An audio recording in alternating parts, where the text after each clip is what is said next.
जिल्हा दूध संघाचे माजी संचालक सन्माननीय दीपकजी माळी सर, या भागाचे शिक्षण विस्ताराधिकारी, केंद्र प्रमुख, प्रशासनातील सर्व मान्यवर अधिकारी, जिल्हा पतसंस्थेचे चेअरमन सन्माननीय तानाजी गुंड सर, आमचे ज्येष्ठ मार्गदर्शक आदरणीय अंकुशजी काळे, आदरणीय अनिल बापू कादे, सर्व संघटनांचे मान्यवर पदाधिकारी, उपस्थित बंधूंनो, भगिनींनो आणि ग्रामस्थ, आज या ठिकाणी या केंद्रामधल्या 4 शिक्षकांचा सन्मान होतो आहे। सन्माननीय बाबासाहेब माने गुरुजी, सन्माननीय कुलकर्णी काका, सन्माननीय तुकाराम सुतार सर आणि राणी पाटील सर, या चौघांचाही एकत्रित असा सोहळा या केंद्रामधल्या सर्व शिक्षक बांधवांनी आपण घडवून आणला, त्याबद्दल पहिल्यांदा मी आपल्याला मनापासून धन्यवाद देणार आहे।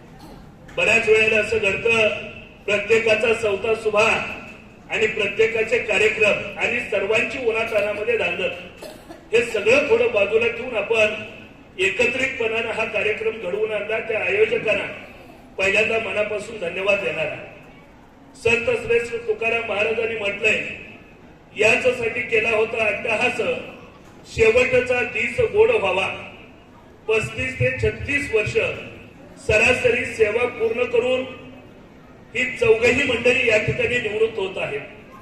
माझ्या अगोदर बोलत असताना अनेक मान्यवर वक्त्यांनी चौघांच्याही गुण स्वभावांचं खूप चांगलं वर्णन या ठिकाणी केलेलं आहे। आदरणीय कुलकर्णी काका आणि सुतार सर यांचा व्यक्तिशः माझा फारसा कधी जवळून संबंध आला नाही, पण त्यांच्याबद्दल या केंद्रामधल्या अनेकांनी खूप चांगल्या भावना या ठिकाणी व्यक्त केलेल्या आहेत। दुसरे कोरोली केंद्राचे, कोरोली शाळेचे मुख्याध्यापक आदरणीय बाबा माने सर आणि आम्ही गेल्या 23 वर्षापासून महाराष्ट्र राज्य प्राथमिक शिक्षण समितीमध्ये एकत्रपणानं काम करतो आहे। अंकुश काळे गुरुजी आणि अनिल कादे बापूंच्या मार्गदर्शनाखाली आदरणीय बाबा माने गुरुजींनी या जिल्ह्यामधल्या प्राथमिक शिक्षकांच्या प्रश्नांना न्याय देण्यासाठी खूप चांगल्या पद्धतीनं काम केलं। एखाद्या प्रश्नाच्या संबंधानं त्यांची भूमिका नेहमी लढाऊ राहिली, आक्रमकपणानं प्रश्नांना भिडणं हा त्यांचा सातत्यानं स्वभाव धर्म राहिलेला आहे। पण त्यांच्याबद्दल बोलत असताना मगाशी कुणीतरी अशी खालून टिप्पणी केली, मला वाटतं ती फार महत्वाची आहे। ते भांडतात, ते लढतात, पण विचारपूर्वक भांडतात, ही खालून आलेली कमेंट फार मोलाची असं मला वाटतं।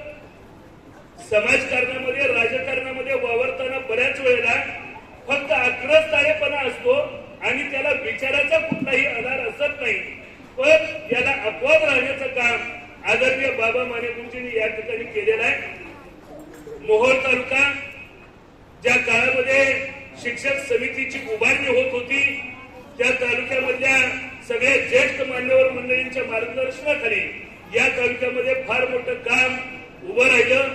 उत्तर सोलापूर तालुक्यामध्ये त्यांनी चांगलं काम केलं आणि हे करत असताना जिल्हा स्तरावरच्या प्राथमिक शिक्षकांच्या प्रश्नाला खूप योग्य पद्धतीनं न्याय त्यांनी सातत्यानं दिलेला आहे।